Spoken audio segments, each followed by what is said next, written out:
If I had a dollar for every Asus ROG Strix model I've reviewed in the past year or so, I'd have enough to buy a Subway on a Tuesday. But the one we have here today is truly the most special amongst them all, because it's rocking Intel's latest 12th generation Alder Lake hardware. So the guy we have here has Intel's 12700H i7 processor, 16 gigabytes of speedy DDR5 RAM. Additionally, we also have a generous 1 terabyte solid state drive, the RTX 3060 graphics card with a total of 6 GB VRAM dedicated, of course, and we also have Wi-Fi 6E as well as the latest Bluetooth standards. And lastly, this is a 17-inch laptop, so we've got a pretty large full HD display, and there is a ton of stuff to talk about with regards to this laptop, so I'm super excited for this review. So gamers, buckle in, let's go. Starting with a real quick unboxing, as you can see, the ROG Strix comes in a pretty large box, which is expected of a 17-inch laptop. Now with that said, once you remove the content seal and proceed to open the box, inside you have this behemoth-sized laptop, which makes total sense of course. Remove the plastic packaging and here it is in all its glory. But more on that in a quick minute. Past that, you have a colossal 240 watt charging brick, which again makes sense given the kind of hardware we're packing here, and the dedicated DC charging port pin. Again, no USB-C, which would just be too much wattage to transfer over that anyway. So you also have a wall outlet cable to plug into the adapter itself. Past that, you have a paperback hard box. Once you open this box, inside you'll find the quick start guide, warranty regulation information, but you'll also find a smaller black box. Open this and you have this really cool keychain holder thingy by Asus. It just looks on point. Finally, you'll notice you have these two blade-like looking objects. These are in fact plates for the edge of the G7 laptop. I'll show you more of that in a second. Now, the Asus ROG Strix is a very popular laptop amongst gamers, and for good reason. It looks flashy, it has all that fancy RGB hipster stuff, and who wouldn't love it? I mean, seriously, this thing is just a living, walking, breathing RGB machine. With that said though, Asus continues to use a similar design we've seen with previous ROG Strix, so the G7 isn't really all that different. You still have the same overall hybrid metallic and plastic build. Now, one thing I have to mention is that this laptop has a overall weight of 5.95 pounds, making it one of the heavier 17-inch machines out there. But again, this thing is loaded with a lot of stuff, so keep that in mind.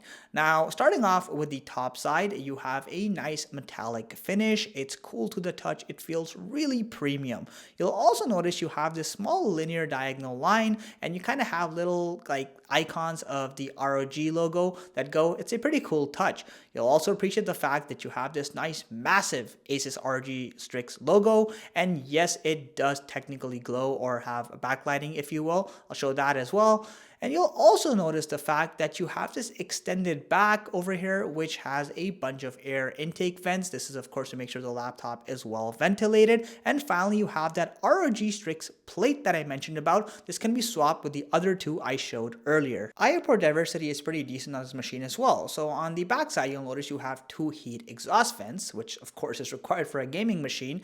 Now right next to that, you have the good old standard DC charging port. You also have a Ethernet jack. Next to that, you have a HDMI 2.1 port. Additionally, you'll notice you have two USB-C ports. One of these is Thunderbolt 4. The other one is a standard display port. Now on the side, you'll notice you have again another heat exhaust vent. You have two USB-A 3.2 ports. You also have the good old headphone jack. And on the final side, there are no IO ports, but you do have the final heat exhaust vent. The bottom side of this laptop is some pretty standard stuff. So basically, you'll notice you have a bunch of air intake vents, and you do have two dedicated fans, one for the CPU and one for the GPU. You also notice you have these rubber pads, and Asus, being dramatic as usual, has put some fancy stuff like "don't you dare," or sorry, "for those who dare," and all that stuff, you know, Asus stuff. You'll also notice on the corner you have two speaker grills, one on either side, so this is a stereo speaker setup, and like I mentioned earlier, it is a hard TPU finish at the bottom side. As soon as you unfold this laptop, you are almost immediately reminded of just how massive this 17-inch laptop is. I mean, seriously, the palm rest here has more surface area than some New York City apartments. It's huge.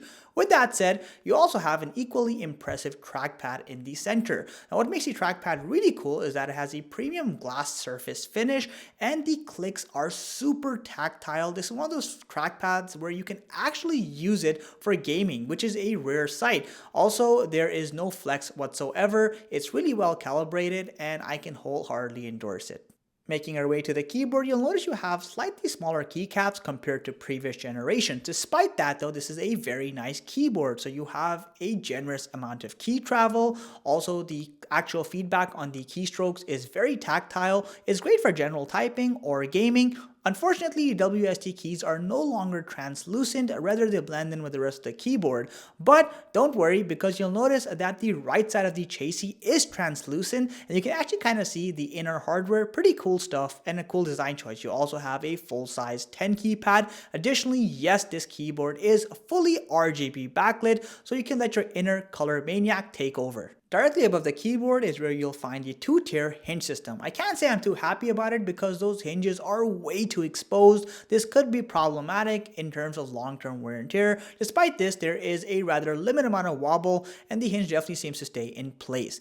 Now, you'll notice the display fitting is a little unique. So you have a very fat chin at the bottom. Now, granted, they have the ROG Strix branding, but it could have been a little bit of thinner, But despite that, you'll be happy to know you have ultra thin bezels that really make this display look super sleek. Also, you have a very thin forehead, but don't get impressed by that because Asus has yet again chosen to not include a basic webcam at your expense. Seriously, there are $200-300 laptops out there that have webcams. I don't know why they don't include it. It's shameful on their part. Even in its base configuration, the new G7 has a absolutely stunning display. So you have a standard resolution of Full HD or 1080p, but you have a overkill refresh rate of 360 Hz. Take that in. So as long as your machine or this machine can support those kind of frame rates, you can go up to that FPS. That's insane. You also have a IPS panel with a 16:9 aspect ratio and viewing angles are pretty good for the most part. In terms of color accuracy, you have a 100% sRGB rating, which means if you're doing professional activities like, let's say, video editing, photo editing, color grading, for the most part, this is a very high quality display and colors just look very lively and flush. You'll also be happy to know you have a anti-glare screen. Unfortunately, you only have a peak brightness of just 300 nits, which means under really bright settings, despite the anti-glare, you still do get a fair bit of reflection that can be a little problematic at times. Performance, needless to say, is absolutely mind-blowing on this machine because why shouldn't it be? You have the latest i7 processor, you have DDR5 RAM on board, so day-to-day tasks like web browsing or word processing or watching videos on the web are going to be good. In fact, it's almost insulting to even talk about those because of just how easy it's going to be for this laptop. More demanding tasks like, let's say, 4K video editing is also super smooth on this machine. So you can have multiple layers of 4K footage, edit them as you please, and you rarely ever get any frame drops. Rendering times are also fantastic. It's a great productivity tool as well. Now in the gaming department, which is the most important, of course, the RTX 3060 with its 6GB of VRAM just takes it away entirely. Most games will run at the highest or almost highest setting, and games like Doom Eternal, for example, which are nearly maxed out, get you a steady 150 FPS or even higher sometimes, non-stop, and it just seems like a total breeze for this machine. Gaming laptops are notorious for running super hot, well, because they're so small, but this one is an exception for sure. So the massive body of the G7 creates for some fantastic heat dissipation. So under its absolute peak load, this laptop can hit average surface temperatures just over 46 degrees Celsius, but more realistic sustained loads will get you around 38 to 39 degrees Celsius, which is pretty cool again for a gaming laptop. And under low loads or idle loads, you can go as little as 22 degrees Celsius. Now, fan noise can get quite loud. Understandably, you can hit levels of upwards of around 54 decibels, but that's usually in short bursts. And if you're not doing anything too intensive, the fans are actually pretty quiet. Speaking of performance, if you guys are enjoying this video, make sure you hit that like button and consider subbing to my channel. It actually helps my channel to grow, and it also gives me motivation to keep producing more quality content for you awesome people. Thanks for watching, let's continue. Battery life is not the strongest element of this laptop, but it's a gaming laptop, nor should it be. So under low loads, doing stuff like web browsing, watching YouTube videos or Netflix, you can squeeze all the way up to 7 hours. Not too shabby for a machine of this caliber, but if you're playing games like Witcher 3 or Doom Eternal, you'll be lucky to get a full hour before you have to hit the juice again, so keep that in mind. Finally, we make our way to the speakers. So while you do have bottom firing speakers here, I was a little disappointed. So they definitely get loud, but there's a fair bit of distortion at higher volume levels. It just lacks the clarity you'd expect in a high-end laptop like this. Have a quick listen for yourself. I've got an itch I can't scratch, I'm missing a piece that completes a whole part of me, an open wound scar to see. Everybody come here, gather round, welcome to the freak show, the best in town. What the hell's wrong with me? I don't get along with anybody, honestly. I've been living in my own head, constantly thoughts jumbled around, think I need a new lobotomy. Wait, all these thoughts are too negative, I don't wanna get lost in the sedative. Gotta show them what I got, I'm competitive. You know I'm about to go off, I won't let them win, I'll take a stab, I wanna... Starting at $2,000 USD, the ROG Strix Scar is definitely one of the more expensive gaming machines out there, but you're getting a lot of value. For beginners, you're getting Intel's latest 12th gen hardware, DDR5 RAM, and of course you have RTX 3060 powering this thing, so most games will actually perform quite well at the highest possible setting. Now granted, you can get even higher configurations with the RTX 3070 or 3080, but that's going to cost you exponentially more. Also, you have a super flashy RGB infused build which appeals to a lot of gamers, and the general build quality is pretty sturdy with a nice mix of hard TPU and metallic materials. Also, I appreciate the fact that you have a top-notch trackpad and a good keyboard to go along with that. The only real complaints I have with this laptop, firstly, is the fact that the keycaps are definitely a little bit smaller than previous generations, which I don't like a lot, but it's not a huge deal breaker for me at least.